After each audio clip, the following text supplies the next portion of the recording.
வணக்கம். இன்றைக்கி நம்ம பார்க்க போகிற சமையல் என்னென்னு பார்த்திங்கன்னா, அருமையான ஒரு தக்காளி சாதம் தான் பார்க்க போகிறோம்.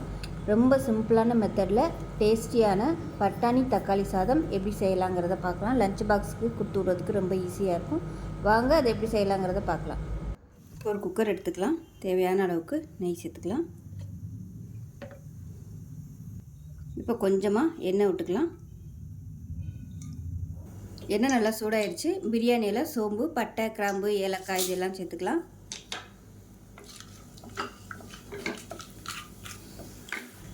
இப்போ இது நல்லா பொரிய ஆரம்பிக்கவும் மீடியம் சைஸாக ஒரு பெரிய வெங்காயம் நீளமாக நறுக்கினதை சேர்த்துக்கலாம்.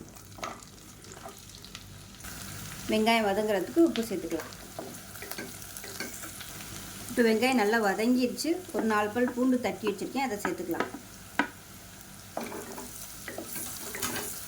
இதுக்கு வந்து இஞ்சி போடணும்னு அவசியம் இல்லை. இந்த மாதிரி பூண்டு மட்டும் போட்டுக்கோங்க, நல்ல ஃப்ளேவராக இருக்கும்.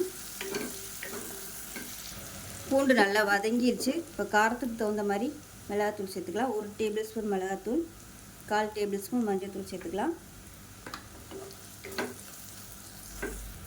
மிளகாத்தூள் நல்லா வதங்கிடுச்சு. மீடியம் சைஸாக 2 தக்காளி 1-2 அடித்து வச்சுருக்கேன், இதை சேர்த்துக்கலாம்.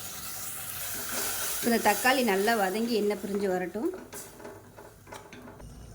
இப்போ இதில் 1 கைப்பிடி அளவுக்கு ஃப்ரெஷ்ஷான பட்டாணி சேர்த்துக்கலாம். இது வந்து ஆப்ஷனல் தான், இருந்தால் சேர்த்துக்கோங்க. இப்போ இதுவும் இதோடு சேர்ந்து கொஞ்சம் நல்லா குக்காகி வரட்டும். இப்போ தக்காளி நல்லா கொதிச்சு எண்ணெய் பிரிய ஆரம்பிச்சிடுச்சு. இப்போ 1 டம்ளருக்கு 2 டம்ளர் அளவுக்கு தண்ணி எடுத்திருக்கேன். 1 டம்ளர் அரிசிக்கு 2 டம்ளர் தண்ணி. நான் சாதாரண வீட்டில் யூஸ் பண்ணுற அரிசி தான் எடுத்திருக்கேன். இப்போ நல்லா கலந்து விட்டுட்டு கொதிக்கட்டும்.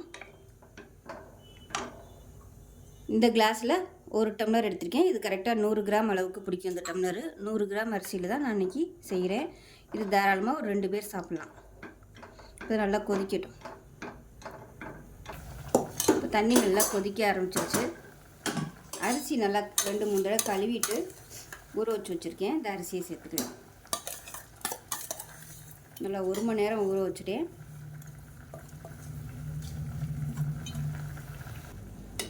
இப்போ நல்லா கலந்து விட்டுறலாம். கலந்து விட்டு பொடியாக நறுக்கின கொத்தமல்லியில் சேர்த்துக்கலாம்.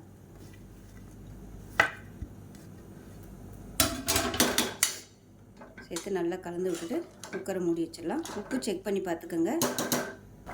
இதில் கொஞ்சமாக உப்பு சேர்த்துக்கலாம்.